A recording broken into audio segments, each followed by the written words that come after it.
అయోధ్యలో శ్రీరాముడి ప్రాణప్రతిష్ఠ కార్యక్రమం సందర్భంగా మాజీ మంత్రి అమర్ సింగ్ తిలావత్ క్వాలిటీ గార్డినియా శ్రీరామ మందిరాన్ని తెల్లవారుజామున సందర్శించి ప్రసంగించారు. అలాగే ఈటీఈ రెన్ energy technical director solar scientist Ramesh Kalluru కూడా కాచిగూడ ఆలయంలో పూజలు నిర్వహించారు.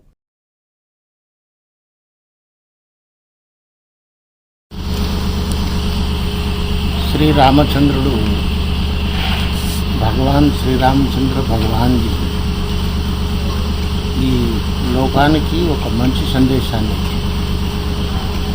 ముస్లిమ్స్ రాజులు తండ్రిని చంపి కొడుకు రాజ్యం వెళ్తే శ్రీరామచంద్రుడు మాత్రం తండ్రి మాట విని తండ్రి మాట సందేశాన్ని తీసుకొని 14 సంవత్సరాలు వనవాసానికి వారి తమ్ముడు పాదుకలు తీసుకొని వచ్చి సింహాసనంపై ఉంచి రాజ్యం ఏలింది.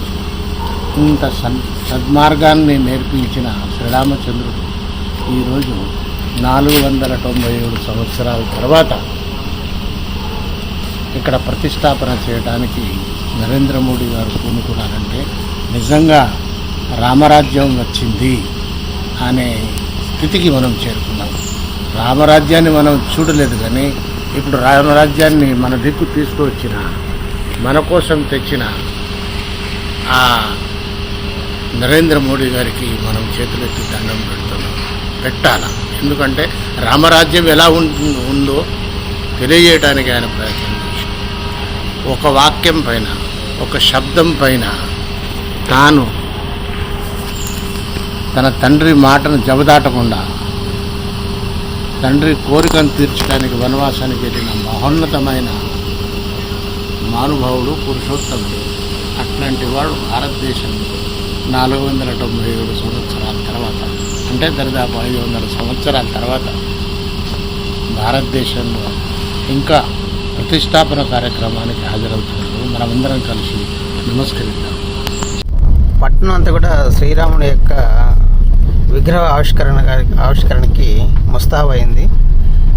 సో కాచిగూడ, నారాయణగూడ, హిమాయత్ నగర్ కంప్లీట్ అంతా కూడా కాషాయవర్ణంతో నిండిపోయింది. ఈ యొక్క శ్రీరాముని యొక్క విగ్రహ ప్రతిష్ట, ప్రాణ ప్రతిష్ట 12 గంటల 29 నిమిషాల నుంచి 12 గంటల 30 నిమిషాల 39 సెకండ్ల వరకు జరుగుతుంది. ఈ యొక్క అమృత గడియ 84 సెకండ్స్ మన యొక్క భారతదేశం అంతా కూడా తిలకించేదానికి గవర్నమెంట్ ఆఫ్ ఇండియా అవకాశం కల్పించింది. ప్రతి ఒక్కరు కూడా ఈ యొక్క అవకాశాన్ని సద్వినియోగం చేసుకోవాలి.